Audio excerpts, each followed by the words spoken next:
Fadzakir fa inna dzikra tanfa'ul mu'minin.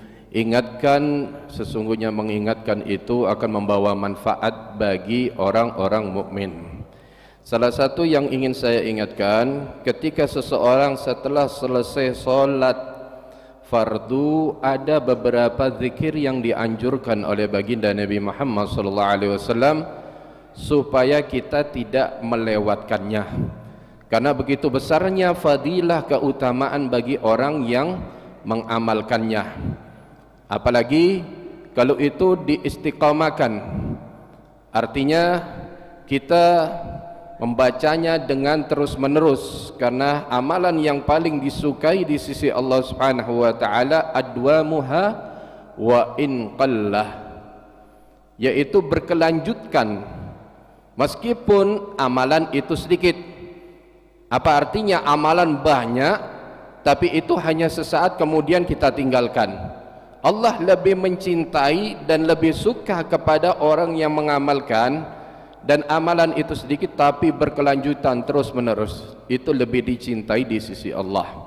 Karena itulah di sini Rasulullah SAW menganjurkan dan mengajarkan kita untuk membaca setelah selesai solat, khususnya maghrib dan subuh, la ilaha illallah wahdahu la syarikalah. Itu 10 kali dibacanya, bukan 3 atau 4 atau 5, tapi jumlahnya 10 kali. Kalau kita membaca 10 kali, Allah akan mengampuni dosa kita meskipun sejumlah buih di laut.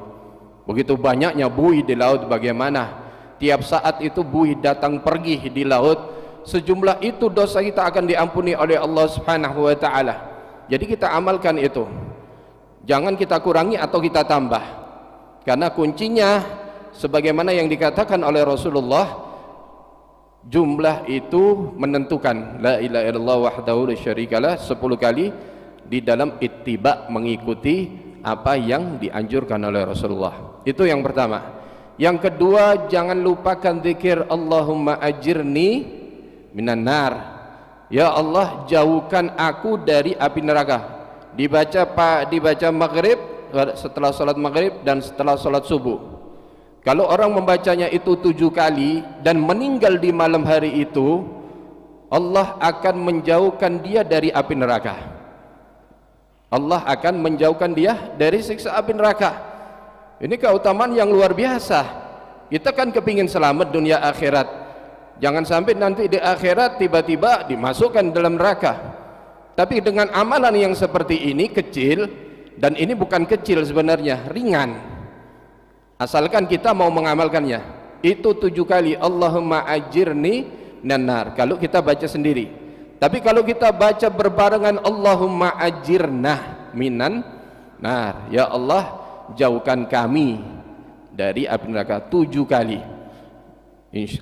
Insya Allah kalau dia meninggal di malam itu dijauhkan dari api neraka. Yang ketiga adalah membaca ayatul kursi.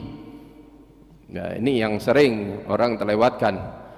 Kenapa kita membaca ayat kursi? Karena fadilahnya ayat kursi itu begitu besar. Rasulullah SAW mengatakan, man qara'a ayatul kursi fi dubur kulli salah, barang siapa yang membaca ayat kursi setelah selesai solat, ya, lam yamna'uha min dukhulil jannah, tidak ada yang mencegahnya untuk masuk surga.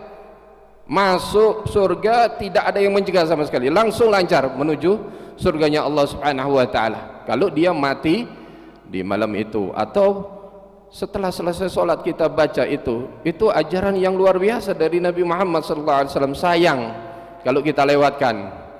Begitu juga Rasulullah mengajarkan sayyidul istighfar. Ini luar biasa. Allahumma anta rabbi la ilaha illa anta khalaqtani wa ana abduka wa ana ala hadika wa wa'dika mastata'tu a'udzubika min syarri ma sana'tu abu laka bi ni'matika 'alayya wa budambi faghfirli fa innahu la yaghfiru dzunuba illa anta. Siapa saja yang baca itu di petang hari dan di pagi hari, sekali aja cukup, dia meninggal di malam itu, fahuwa min ahlil jannah, orang itu sudah bisa dipastikan termasuk penduduk surga. Dan begitu juga kalau dia membaca di pagi hari kemudian dia meninggal, sudah bisa dipastikan dia penduduk surga. Subhanallah, amalan-amalan ini sayang kalau kita lewatkan. Ya, jangan kita ya cari amalan-amalan yang banyak tapi amalan yang sederhana dari Rasulullah kemudian kita lewatkan. Mudah-mudahan kita bisa mengamalkan tentang hal itu.